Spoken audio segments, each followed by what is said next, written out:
Bom dia, gente. Estamos indo para o nosso segundo vídeo. Esse vídeo vai trabalhar um pouquinho a parte da tabela periódica, a parte de introdução à tabela periódica.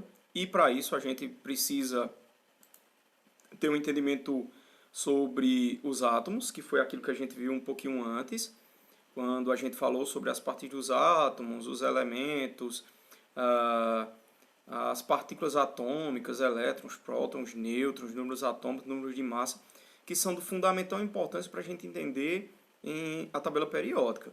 Essas partículas elas têm uma fundamental importância na estruturação da tabela periódica e por isso a necessidade da gente ter essa compreensão primeiro sobre os átomos, para a gente depois tentar entender por que eles estão em determinadas posições na tabela. Essas posições na tabela estão diretamente ligadas às partículas que cada átomo possui, como em algumas aulas já foi falado isso, né? Então a gente precisa agora tentar entender como surgiu essa tabela periódica, quais foram as evoluções que elas tiveram com o passar do tempo.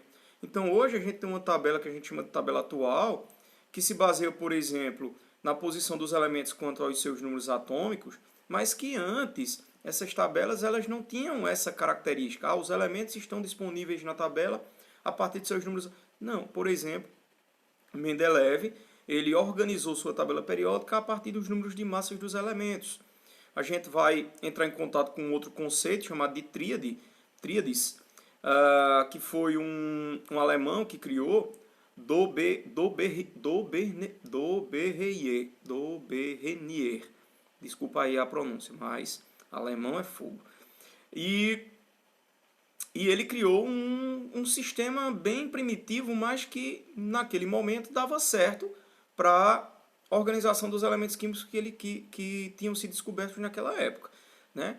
Eu estou falando lá de 1824, por exemplo, quando se criou a teoria do tríade, os elementos tríades, que eram um agrupamento de 3 elementos com características parecidas.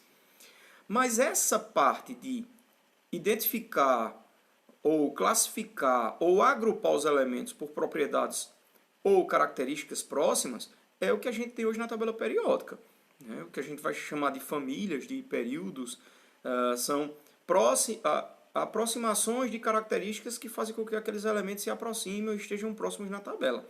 Isso é muito importante, principalmente no que se diz respeito à organização dos elementos na tabela e uma forma de facilitar a compreensão desses elementos e a disponibilidade deles para serem trabalhados de forma isolada. Ok? Então, o primeiro elemento a ser descoberto foi o fósforo. Então, esse elemento foi o que deu o pontapé inicial para a descoberta de outros componentes químicos, de outros elementos químicos. E a partir daí foi que se começou a pensar em organizar esses elementos a partir da descoberta de cada um. A gente está falando do início, quando esses elementos começaram a ser catalogados, quando esses elementos começaram vamos dizer assim, ser descoberto e tentar encontrar alguma afinidade entre eles. Então aqui vocês têm um pozinho no slide, que é o fósforo, certo? E que ele foi o ponto de partida exatamente para dar início à construção da tabela periódica. Como eu falei anteriormente sobre Dobereinier, que é um alemão, quem deu o pontapé inicial para se iniciar o primeiro modelo da tabela periódica. Ele trabalhou a ideia do tríade, e aqui tem alguns conceitos importantes em relação ao conceito que ele criou para criar sua tabela. A massa atômica dos elementos centrais de tríades eram a média das massas atômicas do primeiro e do terceiro elemento. Então ele pegava, por exemplo, 3 elementos que tinham médias de massa e ele agrupava pelas médias das massas desses elementos mais próximos uns dos outros, certo? Muitos dos metais não podiam ser agrupados em tríades, porque eles tinham uma diferença gritante das quantidades de massa, então não tinha como fazer uma média entre os 3 mais próximos. Os elementos cloro, bromo e iodo eram tríades, lítio, sódio e potássio formavam outros. Por que cloro, bromo e iodo? Bem interessante observar isso. Se você observar, esses elementos, cloro, bromo e iodo, eles hoje na tabela periódica, eles são halogênios. Eles têm camada de valência igual. Então, eles estão no mesmo grupo na tabela periódica. E quando ele criou lá, em 1824, essa ideia, ele já tinha particularidades nesses elementos e ele terminou agrupando pelas quantidades de massas medianas de cada um. A gente vai ter aqui, por exemplo, o cloro, que vai ter 35 de massa. A gente vai ter o bromo, que vai ter 35 de número atômico. Então, ele criou, de certa forma, um encaixe entre esses elementos a partir de determinadas características que eles tinham proximidades. Ok? Isso aqui é um ponto de partida. Então, é óbvio que a tabela que a gente tem hoje é muito diferente dessa criada nessa época. E a gente tem que levar em consideração também aí a ausência de equipamentos, de uma sofisticação maior, cientificamente falando, mas que eles eram pessoas extremamente inteligentes que conseguiam, de certo modo, mesmo com a precariedade dos sistemas e dos equipamentos que eles tinham, conseguiam montar conceitos que, de certo modo, até hoje são utilizados. Tá certo? Depois, a gente vai falar um pouquinho sobre Hess, que foi o segundo modelo da tabela periódica. O cientista sueco, naturalizado russo, publicou o seu Manual Fundamental da Química Pura, uma classificação de 4 grupos de elementos não metais, com propriedades químicas semelhantes, que está aqui na tabelazinha periódica, nessa tabelinha ao lado aqui, no slide, dá para vocês verem. Então ele agrupou, ele fez 4 grupos: iodo, telúrio, carbono e nitrogênio. No iodo ele colocou o bromo, cloro e flúor. De novo, ele conseguiu aproximar a tabela periódica que hoje a gente possui. O iodo, o bromo, o cloro e o flúor, esses elementos são halogênios. Eles têm propriedades químicas muito próximas. Eles têm nas suas camadas de valência 7 elétrons. Então significa que esses elementos eles têm características muito próximas. Hoje, na tabela periódica atual, eles estão agrupados quase que no mesmo local, certo? No mesmo grupo, porque eles têm características muito próximas. Só que os elementos mais à frente, você vai ver que vai haver um distanciamento daqueles elementos que a gente tem hoje, do agrupamento que a gente tem hoje na tabela periódica. Telúrio, selênio, enxofre e oxigênio, por exemplo.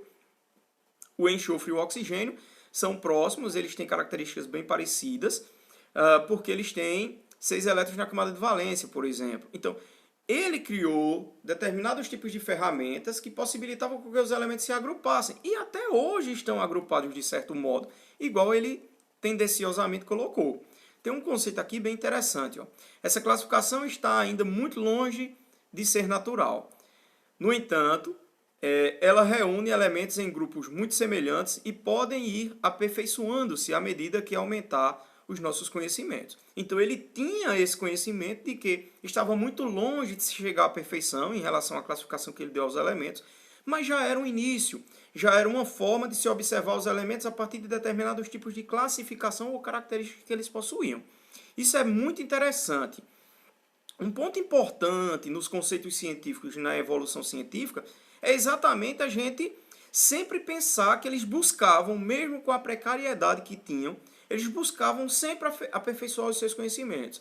Sempre buscando, sempre tentando aperfeiçoar, sempre tentando melhorar os seus conceitos, para que as pessoas tivessem facilidades maiores em entender aqueles conceitos que eles queriam passar. Um outro ponto importante está aqui, ó, nitrogênio e fósforo, por exemplo, de novo, são elementos que se aproximam hoje na tabela periódica. Nitrogênio tem 5 elétrons na camada de valência, o fósforo tem 5 elétrons na camada de valência também, estão bem próximos hoje na tabela periódica atual. Mais à frente, a gente vai se deparar com Chacoutoyer. De novo, mais uma tabela periódica, mais uma evolução da tabela periódica, e vocês vão observando, por exemplo, que a gente vai começar aqui em 1829, depois a gente vai para 1849 e a gente agora está em 1862, tá certo? Já é a terceira tabela periódica. Poderia haver um questionamento, mas entre esses anos aí não houve tabelas periódicas, não houve outros estudiosos que tentaram construir tabelas periódicas? É óbvio que houve sim. Teve alguns que conseguiram criar outras ferramentas, outras tabelas, outros mecanismos para organizar os elementos, mas esses foram os que se destacaram. E por isso que eu estou chamando a atenção em relação a eles. Tá certo? para que isso vai me servir, por exemplo, para o Enem? A parte histórica da evolução científica, ela é muito cobrada no Enem, então a gente precisa ter esse tipo de conhecimento também. Sobre a evolução da tabela, sobre a evolução dos modelos atômicos, é de fundamental importância que a gente tenha um máximo de conhecimentos possíveis para que a gente possa entender a ciência atual. Então toda essa evolução, toda essa dificuldade que os cientistas tiveram para chegar nesse contexto, para chegar no que a gente tem hoje, passou por dificuldades e aí estão as dificuldades que eles enfrentaram, aperfeiçoando modelos anteriores até chegar no modelo de hoje. Então, o químico e geólogo francês propôs um simples denominação parafuso telúrico. De novo, telúrico está diretamente ligado ao conceito de tríades. Ele agrupava a partir de 3. Aqui ele começou a agrupar a partir de uma quantidade maior de elementos. Distribuição dos elementos na formação de uma espiral de 45 graus em uma superfície que é na superfície de um cilindro. Então ele pegou um cilindro e começou a colocar os elementos circundando esse cilindro. De certo modo, ele conseguia agrupar os elementos a partir de suas características, mas lá na frente vai ver que isso não deu muito certo. Apesar de que, é bem interessante isso, se você for na internet, você vai procurar alguns modelos atômicos, algum modelo de tabela periódica, e você vai ver uma tabela periódica com os elementos distribuídos da forma atual a partir desse conceito da tabela de Alexander. Bem interessante porque se pega os elementos na ordem de hoje e joga exatamente nesse parafuso telúrico e os elementos ficam dispostos exatamente com as propriedades químicas iguais. É bem interessante observar isso, que é um trabalho que a gente vai fazer, né? Ao término da aula eu vou passar uma atividadezinha lá no grupo para que vocês construam algumas tabelas periódicas diferentes. Mas isso aí, um pouquinho mais lá na frente a gente vai falar, tá certo? Em cada volta da espiral ele colocava 16 elementos em ordens crescentes de massa atômica. E aí já começa a se utilizar as massas, aquelas partículazinhas que a gente estudou quando estudou os átomos, para organizar os elementos. Porque eles observaram que isso era uma ferramenta importante em relação a diferenciar um elemento do outro, que eram as partículas que formavam cada átomo. Aqui a gente já está falando de uma quantidade maior de elementos descobertos. Quando a gente começou lá no início, em relação à primeira tabela, a gente precisa entender que só tinha um elemento. E a partir da descoberta de novos elementos, foram se criando novas ferramentas para tentar organizar esses elementos. Então aqui a gente já está falando de uma quantidade maior de elementos químicos que precisavam de outras ferramentas para que pudessem ser organizados. Tá certo? Os elementos com propriedades semelhantes, um por baixo do outro, na matriz do cilindro. Então, pegava-se o cilindro, começava a se enrolar os elementos quanto à quantidade de massa atômica, nessa ordem da massa atômica, e eles, em algum momento, ficavam sobre suas propriedades químicas. Que depois foi aperfeiçoado por Mendeleev, né? Mendel, ou Needley, professor químico em Londres, sugeriu que os elementos poderiam ser arranjados num modelo periódico de oitavas, na ordem crescente de suas massas atômicas. Já estamos se aproximando daquilo que Mendeleev vai organizar. Ele criava a partir de 8 grupos os elementos. Você vai ver, por exemplo, que aqui os elementos que a gente tem nessa tabelinha do slide, lítio, berílio, boro, carbono, nitrogênio, oxigênio, flúor, sódio, magnésio, alumínio, silício, fósforo, enxofre, cloro, potássio, cálcio, cromo e titânio. Esses elementos já eram elementos que já tinham sido descobertos. E qual a ordem que a gente está observando aqui? A gente está vendo uma ordem por os números de massas desses elementos. O lítio é o 3, o berílio é o 4, o boro é o 5, carbono é o 6, nitrogênio é o 7, oxigênio é o 8. E aí já se começa a organizar os elementos por suas massas e sempre na ordem crescente, do menor para o maior, tá certo? Que vai ser aperfeiçoada por Mendeleev lá na frente. Colocou os elementos lítio, sódio, potássio juntos, esquecendo o grupo dos elementos cloro, bromo e iodo e os metais comuns como ferro e cromo. Ele não introduziu determinados elementos, porque ele achava que esses elementos, de certo modo, sujavam o agrupamento que ele tinha criado. Então ele deixou alguns elementos de fora e acrescentou outros elementos a partir da ordem de massa. A ideia dele foi ridicularizada pela analogia com os 7 intervalos de escalas musicais. Quer dizer, ele usou as 7 escalas musicais para organizar os seus elementos químicos. Mas, de certo modo, ele tinha alguma razão, pois a organização aqui dos elementos perpassa por uma coisa bem interessante. Se a gente pegar a tabela atual, ela se divide em 2 grupamentos: períodos, famílias. Esses períodos eles estão distribuídos a partir das camadas, dos níveis de energia de cada átomo. Os períodos estão associados a agrupamentos por propriedades ou características de cada átomo. Então, de certo modo, a tabela vai também ser, a tabela atual, distribuída dessa forma. E aí vem o gênio, vamos dizer assim, Mendeleev, o pai da tabela periódica dos elementos químicos. Foi ele quem pegou todas as ideias anteriores e criou uma tabela mais sofisticada, a partir de cartõezinhos. Ele pegou cartões, começou a colocar o nome os símbolos dos elementos e começou a tentar organizar essa tabela de forma mais sofisticada, certo? Em 1869, enquanto escrevia o seu livro de Química Inorgânica, organizou os elementos na forma da tabela periódica atual.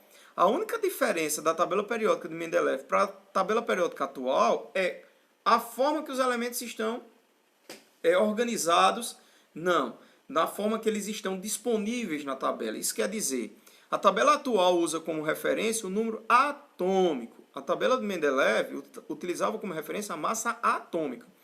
Número atômico, massa atômica. A massa atômica é a soma das partículas do núcleo, prótons mais nêutrons. Certo? O número atômico é a quantidade de prótons do núcleo do átomo. Então, hoje a tabela periódica usa como referência, porque são números numa sequência, 1 hidrogênio, 2 hélio, 3 lítio, 4 berílio, 5 boro e assim sucessivamente. Fica mais fácil para a gente organizar a tabela. A tabela dele não seguia essa padronização de números, porque ele usava como referência a massa atômica. Certo? E aí está um exemplo da tabela periódica dele. Criou uma carta para cada um dos 63 elementos. Então, hoje, por exemplo, a gente trabalhamos com 118 elementos, mas quando ele criou a tabela periódica, ele criou com 63. E aí você pode me questionar assim, mas 63, hoje a gente tem 118. E esses elementos, como foram adicionados? Como eram numa ordem natural, os elementos que ainda não tinham sido descobertos eram deixados suas vagas para serem encaixados. Então, se eu descobrir o elemento 1 e o elemento 4, entre o 1 e o 4, tinham o 2 e o 3. Então, era deixado na tabela de Mendeleev exatamente esses espaços para que esses elementos fossem encaixados a partir do momento que eles fossem descobertos. Certo? Cada carta continha um símbolo do elemento, a massa atômica e sua propriedade química e física. A tabela periódica de Mendeleev exibia semelhanças numas redes de relações verticais, horizontais e diagonais. Aquilo que a gente estava falando anteriormente. A tabela hoje ela tem uma relação direta entre as linhas horizontais, verticais e diagonais, que é quando lá na primeira série vocês forem estudar classificação periódica, que é quando os elementos interagem, por exemplo, quanto à sua densidade, quanto à sua eletronegatividade, quanto à sua eletropositividade, uns que têm mais características de perder elétrons, outros que têm mais características de ganhar elétrons. Então, essas características Mendeleev levou em consideração. A tabela periódica de Mendeleev exibia semelhanças numa rede de relações verticais, horizontais e diagonais. Em 1906, Mendeleev recebeu o Prêmio Nobel por este trabalho. Quer dizer, a organização que ele fez, tendo em vista a dificuldade de mecanismos tecnológicos, mesmo assim ele conseguiu criar uma tabela que até hoje é utilizada. Então ele é uma referência realmente em relação à tabela periódica. Moseley, como eu tinha falado anteriormente, ele usou essa ideia para números atômicos de cada elemento. Então, a única coisa que ele modificou em relação à tabela periódica de Mendeleev foi organizar a tabela a partir dos números de números atômicos, tá certo? Quanto aos átomos foram arranjados de acordo com o aumento do número atômico, os problemas existentes na tabela de Mendeleev desapareceram. Então, quer dizer, ele aperfeiçoou algo que já era extremamente sofisticado. Então, quando ele começou a organizar os elementos por um número atômico, todos os problemas que eram questionados em relação à tabela periódica de Mendeleev, ele foi aperfeiçoado. Então, por isso que até hoje a gente usa a tabela tendo como referência Mendeleev, mas com o aperfeiçoamento da tabela periódica de Moseley. Ok? Eu vou pular essa parte aqui, eu não vou falar sobre essa tabela atual, eu vou deixar para falar na próxima aula. E aqui a gente tem a nossa tabelinha periódica, né? Essa tabela está um pouquinho ultrapassada, porque ela está trabalhando aqui apenas com 110 elementos, mas a gente já tem 118. Cada corzinha representa uma classificação. A gente tem os metais, os semimetais, os não metais, os gases nobres e o hidrogênio. A gente trabalha com essas classificações porque a gente agrupa os elementos por propriedades. Então, por exemplo, os metais são ótimos condutores de eletricidade, são elementos que têm capacidade de interação uns com os outros a partir de um agrupamento, porque eles têm baixo número de elétrons na camada de valência. Já os semimetais, por exemplo, eles têm características, tendências a ser metais e assim não metais. Quando eu me refiro a não metais, são totalmente diferentes, são totalmente contrários aos metais. Eles não conduzem eletricidade, eles não brilham, eles têm, normalmente estão no seu estado gasoso, em temperatura ambiente, tá certo? Os gases nobres, o próprio nome já diz, eles têm uma nobreza, vamos dizer assim, porque eles estão estáveis, a sua camada de valência já é estável, é imutável, eles já têm uma quantidade específica de elétrons na camada e eles não precisam se agrupar a outros elementos para conseguir sua estabilidade, como a gente já viu nas aulas anteriores. E o hidrogênio, que é um elemento que tem uma classificação à parte. Por que ele tem uma classificação à parte? Porque ele é diferente de todos os outros, certo? É um elemento, por exemplo, que não tem nêutron, né? A gente vai ter um isótopozinho dele que tem um nêutron, mas normalmente o elemento 1,1 ele não tem nêutron, então ele já é totalmente diferente dos outros. Ele tem algumas características diferentes que a gente vai ver nas próximas aulas. Então, nas próximas aulas a gente vai analisar cada classificação, cada elemento químico, por que ele está ali, por que ele não está, por que ele está em determinadas fileiras e outros elementos não, até às vezes muito próximos uns dos outros, mas eles têm determinados tipos de características que são diferentes. Então era só uma introduçãozinha para a gente tentar entender a evolução da tabela periódica, para que a gente comece a fazer uma associação entre os elementos da tabela e entre exatamente os elementos químicos em si e suas partículas. Ok? Muito obrigado pela atenção. A aula vai estar disponível lá na nossa sala de aula. Valeu!